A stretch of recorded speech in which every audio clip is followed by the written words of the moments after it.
Hey you! Welcome to the Love Agenda. I'm T, your host and your friend in this wild world of modern love. This is a space where I sit down with genuinely great people. They're single, married, or experts. And through real conversations, help you move past assumptions and guesswork so you can date and love smarter. With real clarity, emotional fluency, and confidence.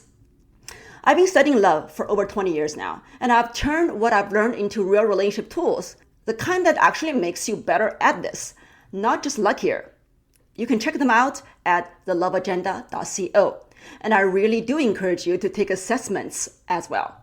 That's one fundamental step anyone should take before they try to date or love with any kind of a real map. Today, my guest is Dr. Nancy Dom, a best-selling author and communication expert who has built something genuinely useful, a real way to handle hard conversations instead of just surviving them. Don't we all need this? Most people are terrible at conflicts. Let's be honest. Not because we don't care, because we were just never taught how. Another interesting about Nancy, she was single most of her life and did not find the love of her life until she was 48. That fascinated me, and we're going to get into that as well. If conflict exhausts you, or you avoid it completely, this conversation is going to change how you handle the next hard one you're in. Here is Nancy Dom. Hi, Nancy. How are you doing? I'm doing great. How are you? I'm doing good. Good. Welcome to our pod. Thank you very much. I'm glad to be here. Let us introduce who you are. I'm Dr. Nancy Dome. I am an educator by trade and a newly author. So I do work with organizations to talk about how to build communities of belonging, inclusion, and really about supporting people to work together, like communications. So what made you choose to dive into this world of communications? It was part of my research when I was a professor. Part of my requirements was to figure out, things that I wanted to study. And I just found that language was really important. How we use language, how we say things, and the impact that language has, whether we know it or not. And so that became a focus for me that I just took further. Wow, thanks for filling that in. Yeah. Before you dive in, would you please share a few thoughts about after this conversation, what our audience could possibly gain from this conversation? It's interesting. I feel like, whenever we're talking about relationships, this idea of compassionate dialogue is invaluable for us to be able to do one, self-care, right? To make sure that we're looking out for ourselves and relationships. But then also when we do get into those difficult moments, how do we communicate with each other so that we can actually grow together instead of growing apart? And so compassionate dialogue is truly a tool that if you choose to use it, actually makes you a more effective communicator. Yeah, so I personally do agree being compassionate is a good attitude Mhm. to engage a productive and good conversation, lead to good outcome. But it's my first time to hear someone who have that compassionate Mhm. dialogue as a framework. Mhm. So can you define what does that mean? Absolutely. And it's interesting. I think you jumped in it right away too, this idea of compassion. I think we think of compassion as like warm and fuzzy, right? And actually, Yes. when I say compassionate, I'm actually pushing us to lean into discomfort. Compassionate dialogue as a framework says, how do we first mitigate ourselves, engage in conversations where we are taking care of ourselves, where we are using our voice, but also developing a level of empathy so that we can be curious to gain clarity when there is a disagreement, right? And so compassionate dialogue is not warm and fuzzy.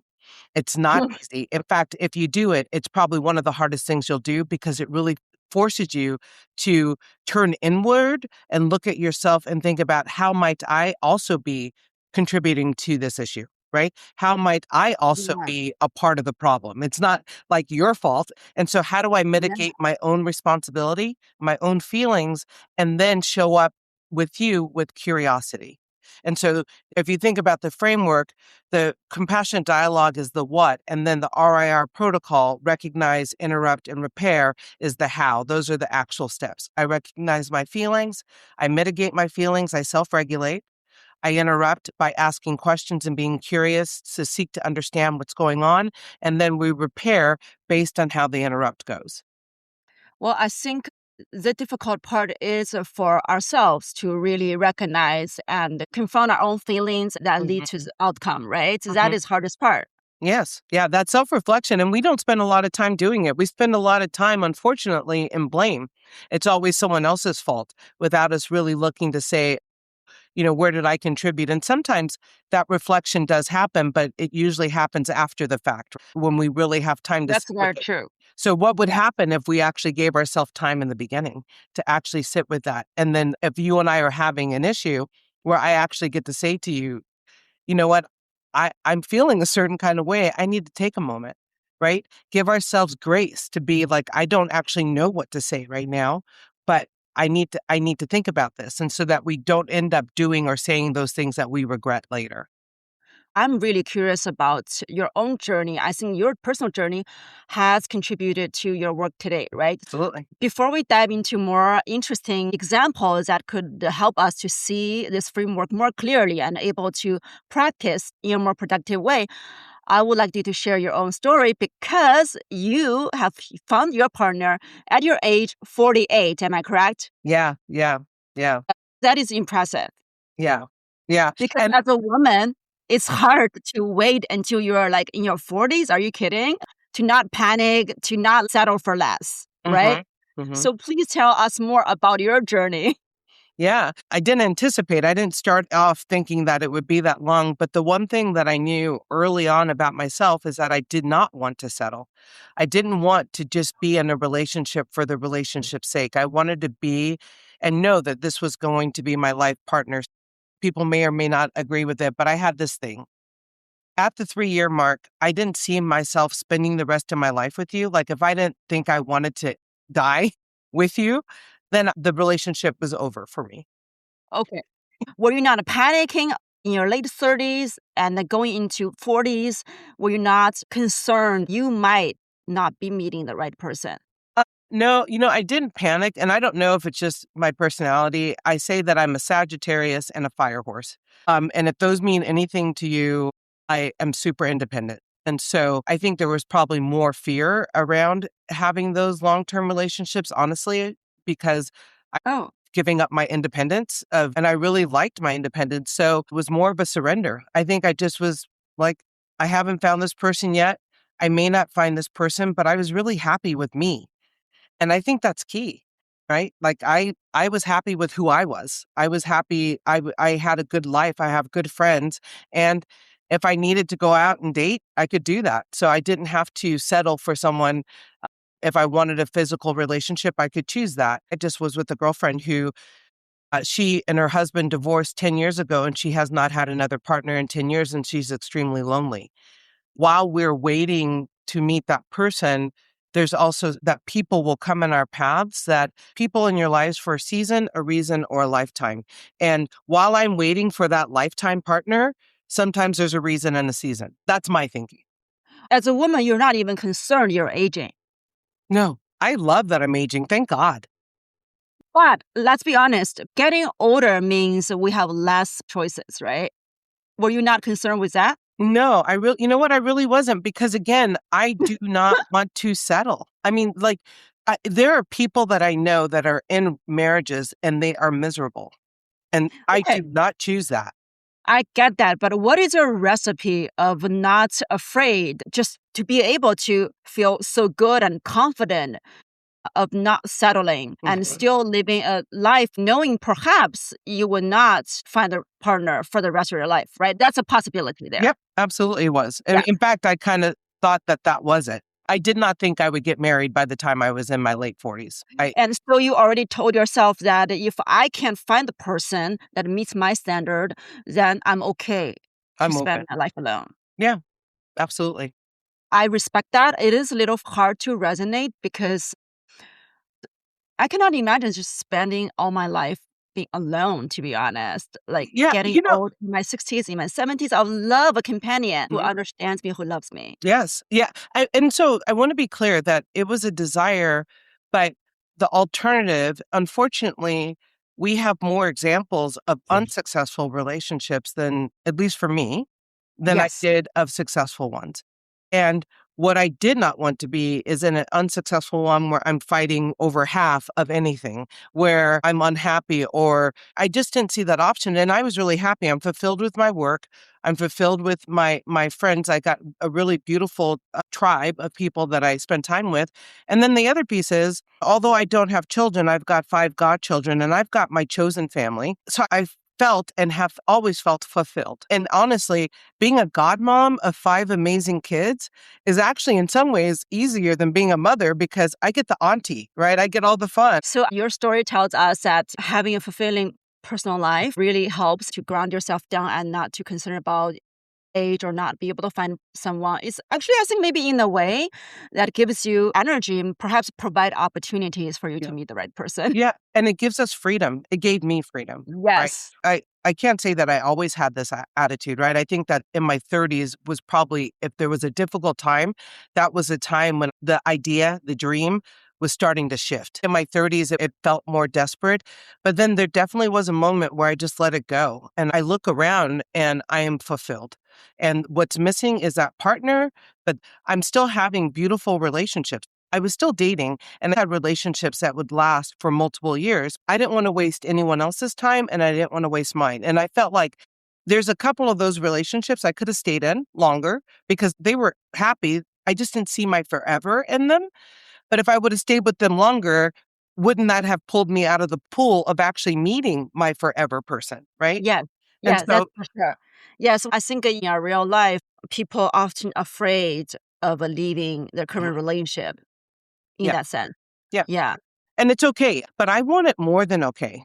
Like I didn't want to just settle. We get along, we have fun, but that true heart connection, that forever connection wasn't there. And then I tell you, when I met my partner, I knew within probably 2 months that he was my person. And all of a sudden I understood all the other things I had experienced younger that I had judgment about. I know he's it. I know he's the one. I know it's going to happen. And I was like, you're crazy, right? You don't give up everything for someone on a belief.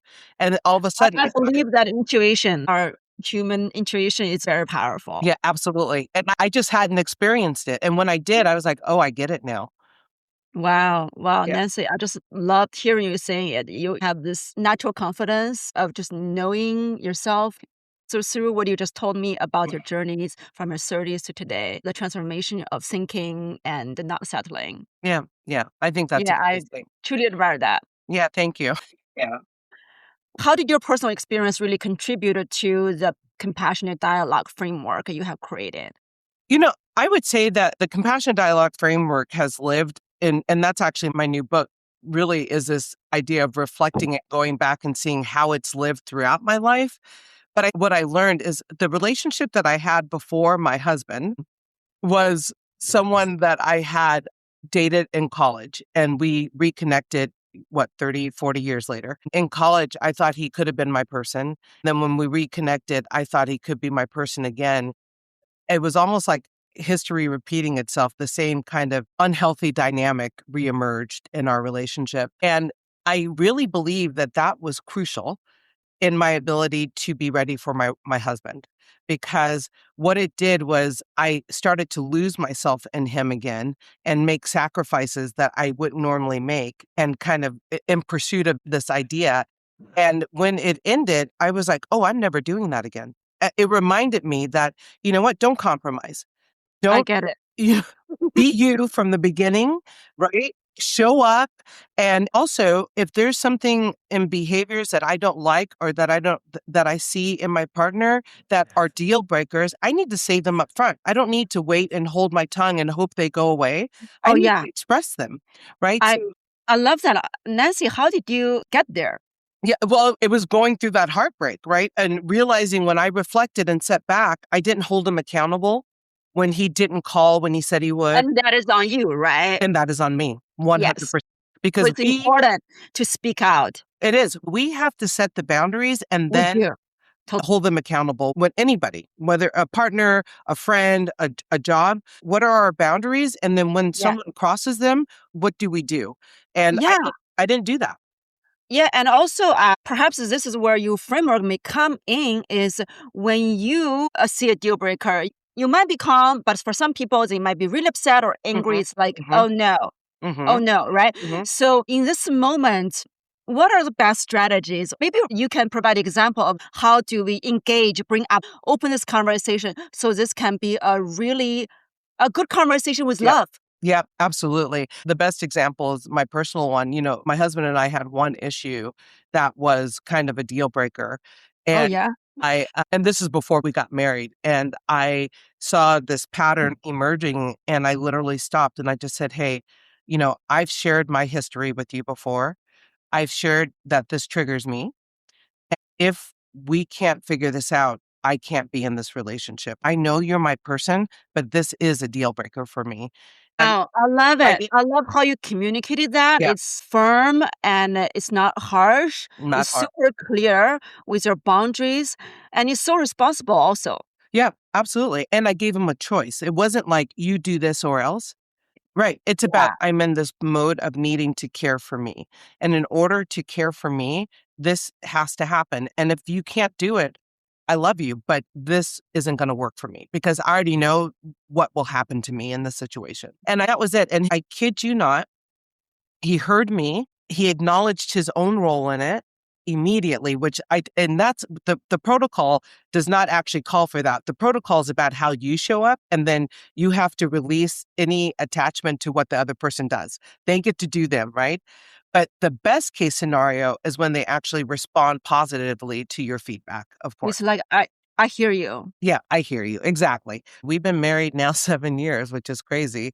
He changed his behavior immediately and has not changed it back. And since the day we had that conversation, and Wow. it's easily, Sounds like he's a really like good guy with self-reflection and being yes. aware of his own actions, right? Yeah, I'm Yeah. going to say he has two older sisters. And so that's why Well, you spotted a good guy. I did. I did.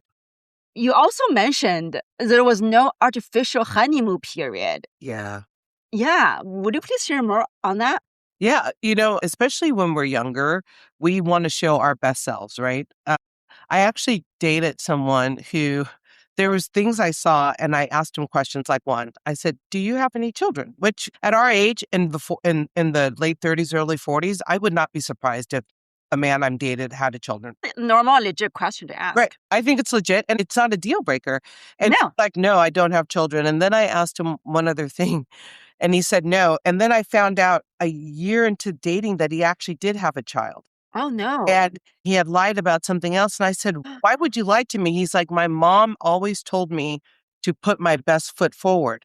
And I was like, "Your What? best foot is lying?" So, Oh my god. do you know what I mean? So, That's crazy. it is crazy. So, I My goodness, no way, right? Anybody can be with somebody like that.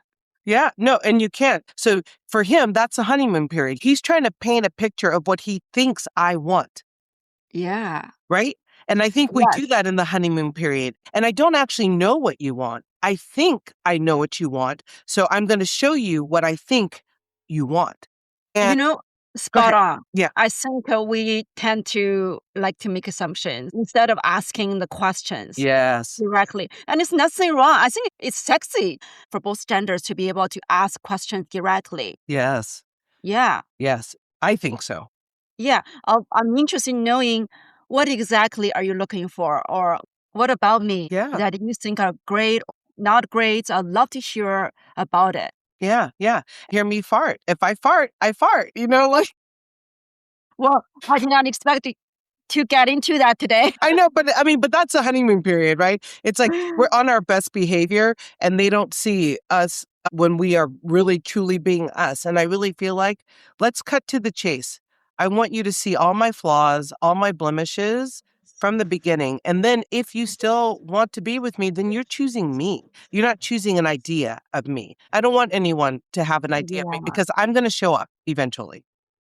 Yeah, I think for most cases in today's dating world, when you start seeing somebody for the first couple months or even 3 months, Mhm. you are in a dreamy and nice illusion way of idealize this person Yeah. to be the way you wish to be, Yes. right? Yeah. And then the conflict starts. Yeah. If you're not able to handle it maturely in the right manner, it falls apart. Yeah. Yeah. Yeah. Yeah. And I think that precisely is what's going on today. There are so many people have short-term relationships, 2 months, 3 months, and then when the moment there's conflict to present opportunity for you to get to know each other more, Yes. they break. Yes.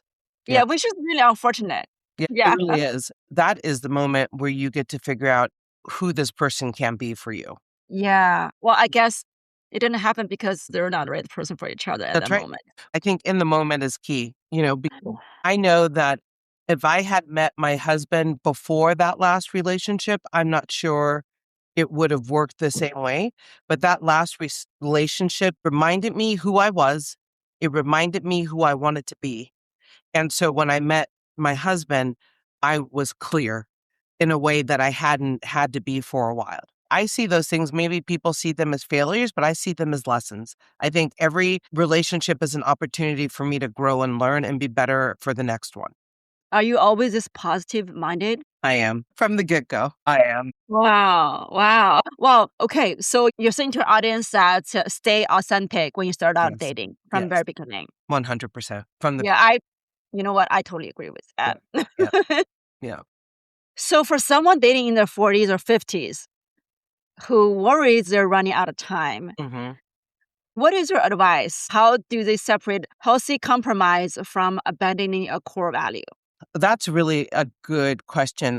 For me, I think before you can give anything to anyone else, your cup has to be full itself. And so spending time to find the happiness comes from in, no one gives you happiness, right? Yes. And so you have to first find your own happiness. You have to first find your own grounding, your own space. And then when someone comes into it, it's enhanced, it's exponential. It's kind of like that Jerry Maguire, like he completes me. And while I understand the sentiment of that statement, I think it really is more of us completing each other. We come together, and instead of it being one thing, it becomes this bigger thing together, right? We're better together. So that's my first thing is first, you've got to find that self-love for yourself. You got to believe that you're deserving of someone who truly loves you for you, right? Oh, Nancy.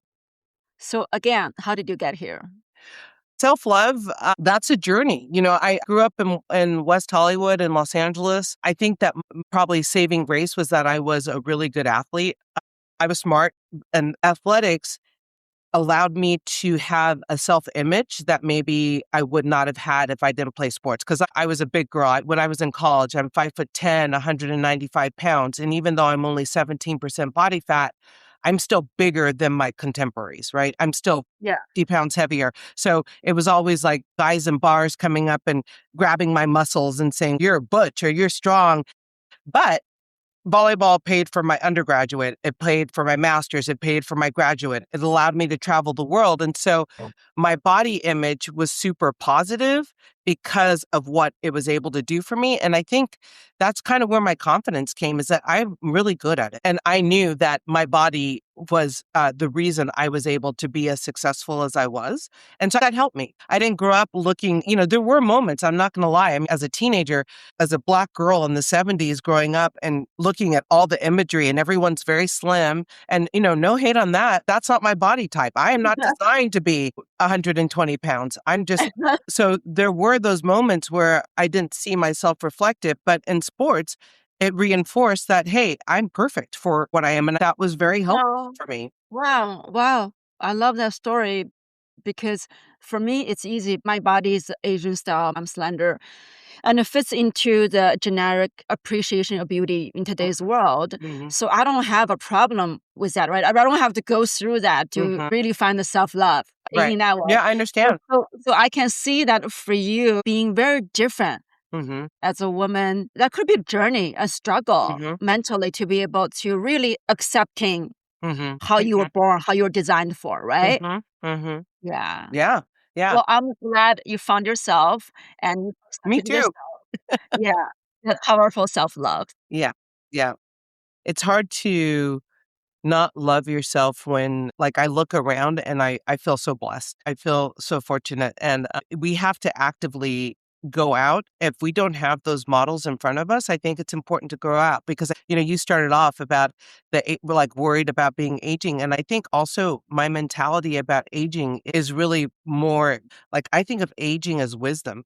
I feel like I'm getting better as I get older. And while my body, I definitely am tired, I'm slower, I'm not as strong, but I really feel like the wisdom, it's like the shift, right? I Oh, yeah. went from Yes, being very priceless. strong to now I'm being smart. It's kind of like that, right? Yes, you are able to live your life in a much better way, Yeah, right? That's yeah, how I feel. yeah, absolutely. Yeah, Yeah, I don't need to be younger. I'm really happy with where I am in yeah. my life stage right now. Though sometimes I do concern in 10 years, 20 years, I may not look at as good as how I am now, will still be able to live life happily, and my future husband, Mhm. will he still be able to appreciate me for how I will be? Yeah. And I think that's a realistic thought because when those relationships are forged and they're solely based off aesthetics, that's why you've got to have that core love. Like I know my husband, when I had my knee replacements, I got really heavy. And I think in the back of my head, I was prepared for my husband to make little comments or to do things, and he never once. I mean, and in Wow. fact, when I got my knee fixed again and I'm able to start working out and I started to lose weight and get back to my normal physical self, he was like, don't lose too much weight. It was like Oh, someone who just loved me for whatever stage I was in, right? wow. Which took Wow. off a Well, lot of I'm pressure. jealous, Messi. Yeah, well, that's what we should be striving for, right? Someone that Yes. where it's not based in just our physical looks. Yeah, physical looks are important, but they're not the end. I'm still the same person. Yeah. And the inside, it doesn't matter. And so he really showed me through our journey together that he loves me. Whatever package that is, whatever that looks like, he loves me. Whether I'm bleach blonde, gray hair, 250 pounds, it doesn't matter to him as long as I'm me. Wow, Nessie. You found love. I did. So I want to get back to your compassionate dialogue. Okay. What's a moment in a relationship when people most need it, but are most likely to avoid the conversation, in your opinion? I think we always need it. When we avoid it is when we are uncomfortable, that we do not know how to be uncomfortable. The minute we get uncomfortable, we want to eliminate that feeling. And so we ignore, we block, whatever we go on. But the problem is that if something is happening inside your body, it's still there. And Yeah. the longer it sits there, the more opportunity it has to just kind of just come out when you least expect it because your body can only take so much. And so Well, okay. we have to learn how to lean into discomfort, normalize it, normalize conflict. Like conflict is necessary for growth. Well, I think it's easy to say. Yeah, but you have to practice it. Like, so if you've ever played an instrument, played a sport, learned a second language, they all have one thing in common, and that's practice. And this is no different. The reason we're no good at difficult conversations is that we don't practice them. Yeah, It's like building a muscle. I agree. That's my journey too. After you start one difficult conversation, the second get easier. Easier. And the third Then is you become easier. really good at it. You become comfortable of starting the That's conversation. right. Every That's right. time this requires a difficult That's conversation. right. That's Yeah, right. and it's like you have a great reward after that. Yeah, Your absolutely. relationship gets stronger. Yeah, You establish new boundaries. that's right. That's right. And Yeah. you feel better, right? That's Oh, a yeah. self-care piece. How do you feel when you speak up and how do you feel when you don't? And those are different things. When you're speaking up, you are taking care of yourself, your spirit, of your mind, of everything.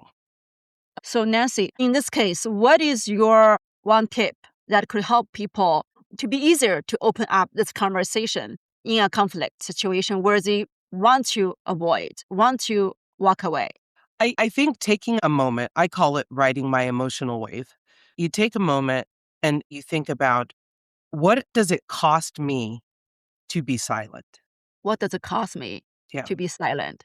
If we could ask that question, Wow. That's a really powerful question. That's already implicating that whatever the issue in my relationship still going to be there. I'm still going to be suffering from that. That's Mhm. a huge cost, obviously. And the suffering, the sadness, the anger, our body is brilliant. So your body figures out a way to deal with it. And I think that's where disease comes from. I think that people, anxiety, disorders, different things that happen to us come because we don't actually articulate and speak what needs to be spoken, right? I just really love how you articulated that. Yeah. That our body is going to deal with whatever we're not dealing with. So if you don't speak it out and release it, then your body manifests it in different ways. And that can show up as anxiety, as depression, as abuse of drugs and alcohol. It manifests in many different ways. And so when I ask that question about what is it costing me to be silent, it's not just about your relationship with that other person. It is literally about what it's costing you in your body, your physical and emotional and spiritual. Wow. I wonder if I will be able to think about that next time I try to avoid anything.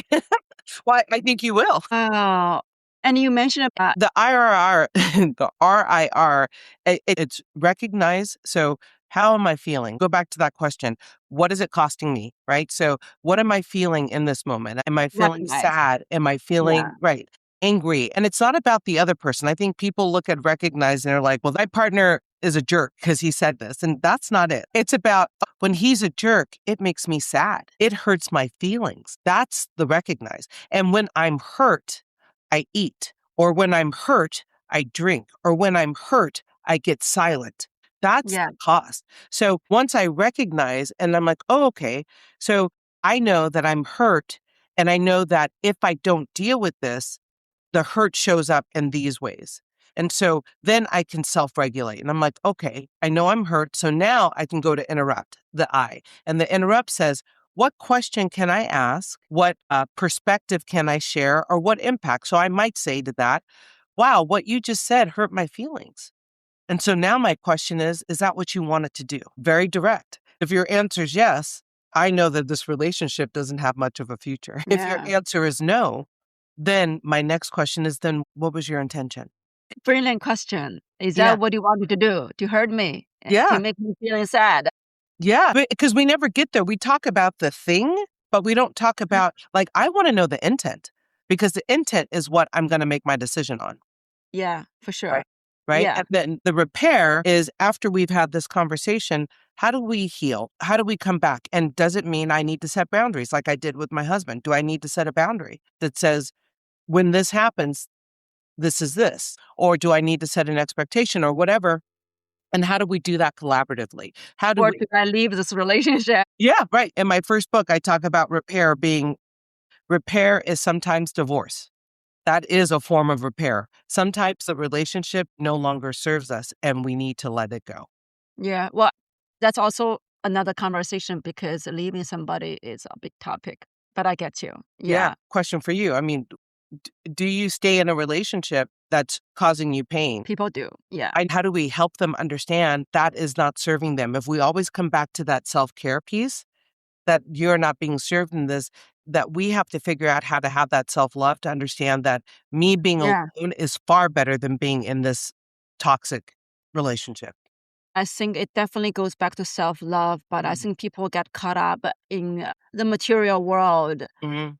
their immediate need, other than choosing to really reflecting loving themselves. Mhm. Mhm. Yeah. Yeah, I don't wanna oversimplify because when you talk about material needs, I think my mind went right to if you're dependent on somebody and I Yeah. know that it's not easy.